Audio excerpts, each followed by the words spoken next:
I'm gonna go over yoke and just do it myself and tell you what I'm thinking about, what I'm doing. I know a lot of you guys have never touched it before, so I think that's gonna be plenty to digest. Okay, so first thing with the yoke is the pick height. All right, so how high you actually set the crossbar. This is gonna be dependent on two things: how heavy is the yoke and how fast do you wanna move. The faster you wanna move, the higher it has to be. Reason being, if you pick it up and it's quite low, as soon as you wobble, you're knocking all over the shop. Yeah? The second bit is the more forward momentum you have, the less rocking and tilting that there's gonna be, okay? So, if the yoke's really heavy, sorry, on the contrary, and you have a low pick, it's just gonna be a punish to try to like squat it up, okay? So I have a bit of a system that I use to be able to get the best of both worlds, where I put my feet really wide. Hands, do not put your hands here, okay? That doesn't help you. Your hands, you want to put them here, and I'll describe that in a second. But when it comes to picking the yoke, the general idea is somewhere around nipple height, yeah? If you have really saggy nipples, somewhere around mid-sternum height. From here, I have my feet really wide and my toes turned out, okay? And now, oh, it's funny when there's no weight on it. Now, you can see that here I have some freedom, right? And this yoke is fairly narrow, all things considered, but I have some room. But when I come and I bring my feet in, now I have another 3-4 inches, okay? So this is probably one too low for me, but you can get to a situation where you do a very small squat, and then as you start to walk, you get tall, and now you have a small squat, and you have freedom to be able to actually move quickly, okay? Now, challenges with the yoke. Side to side tilting, forward to back tilting. Side to side tilting is entirely gonna come from the time that your feet spend off the ground, okay? So if you take a big step, you're gonna tilt. As much as we would love to think that we've got core of steel and we can just fight it, it's never gonna happen, right? So ignore trying to make your core stronger to be able to counteract that. But the goal should then be, how can you get your feet as quick as possible? When it comes to your feet, when you start to move the yoke, particularly if it's a challenging weight for you, you can move your feet like this, okay? Or you can move your feet like this. If you come over the top of your toe, you're going to have to take a bigger step than if you are pointed out. Here, you can shuffle. There's nothing in the way. But if you try to shuffle this way, like eventually you're gonna catch your toe, yeah? A girl just did that at OSG and broke her tibia fibula. It was really bad, really bad. I don't know her name, I just know the video and the screen. Poor girl. What's that? Yeah. If she ever sees this, I'm sorry for you. If you want help with your rehab, let me know. So, what that looks like in practice, we pick it up, shuffle, shuffle. As you gain speed, it's going to be easy to bring your feet in. You actually don't even have to think about it, okay? And then all of a sudden, you're just walking like you would normally walk, okay? Now, you'll notice how the yoke is like this. Yeah, it's hydroplaning.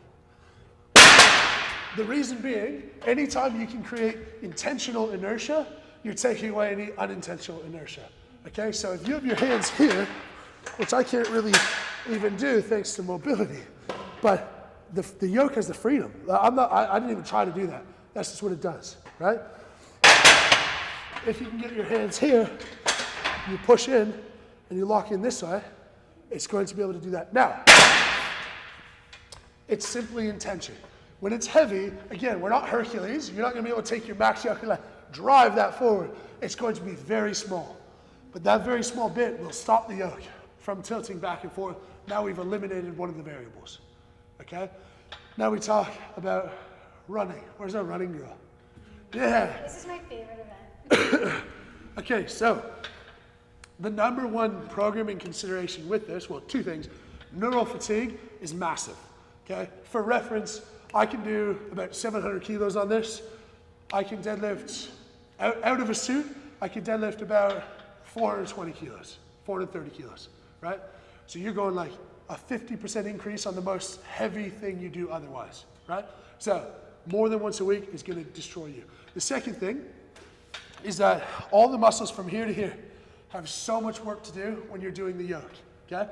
The primary one, and when people think they're getting shin splints when they're doing yoke, and you go that motion there, that's sore, okay? Tibialis posterior, a lot of you guys probably know it, but basically it's along the back of your shin bone. That muscle travels around the inside of your ankle and attaches on the base of your pinky toe.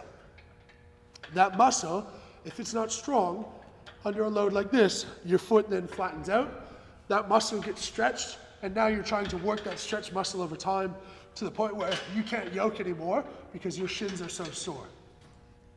Best ways to avoid that is to strengthen the muscles in your lower legs.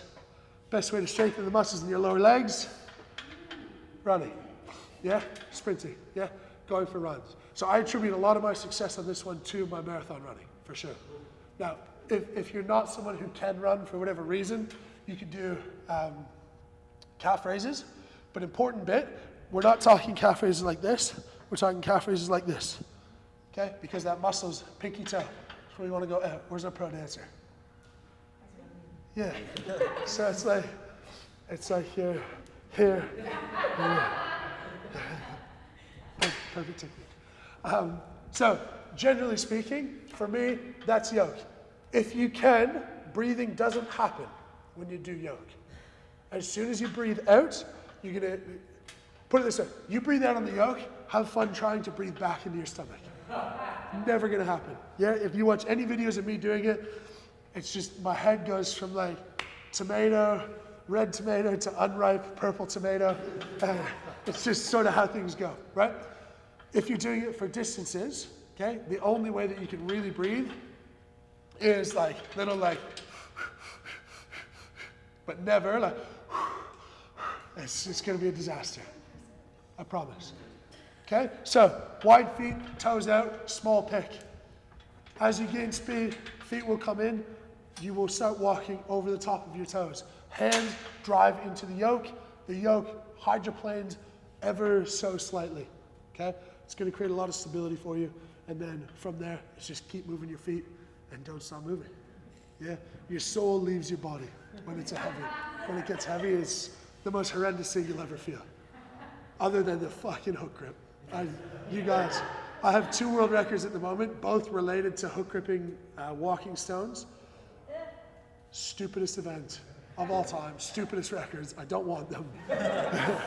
But kudos on you. So that's yoke. Does anyone have questions? Just time-wise and adjusting the height, I think it doesn't make sense for us all to get under it. Does anyone have any questions conceptually? What shoes are you wearing when you do this? Me personally, whatever shoes I happen to be wearing, I often forget things. You'll notice at the road we had the yoke into log. I wasn't wearing knee sleeves, and everyone was asking me about the strategy. I'm like, I forgot them at home. Oh, whatever. But flats are going to be better than this, or better for this than anything else, like your Converse, your barefoot shoes, anything like that. If you start getting into lifters, you could get away with like a lot of the tier shoes.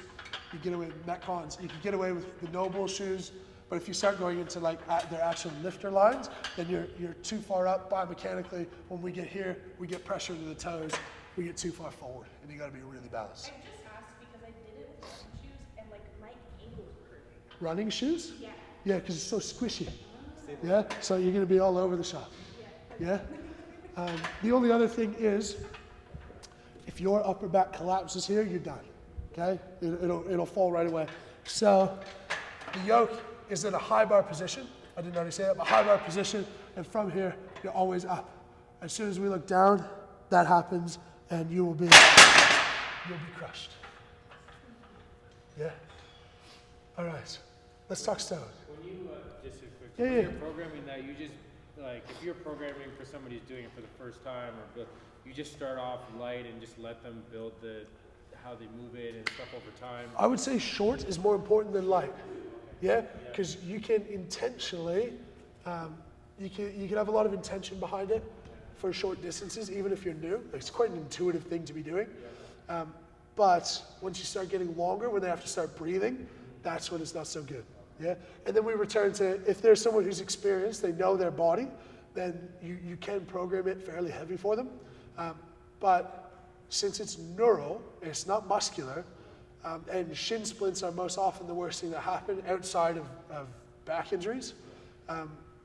If you're aware of your body, then you can program fairly heavy. So you keep it shorter, heavier. Yeah, and not like a 10 out of 10 effort for 5 meters, but doing a 5 meter and say you start it at something like, start at their max squat, add 10%, yeah, and build into that. But people will see how they're able to tolerate, and it becomes super intuitive. Like it just becomes, especially if you're athletic, so you will learn over time. But yeah, shorter distances, and it gets back to if you have them lighter for long distances, they're not learning technique because you can do it any way you want it.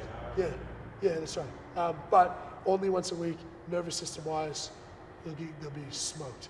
And then heavy yoke. For me, doing sets of heavy yoke, always a bad idea. Yeah, work up to 1. That's plenty. Yeah.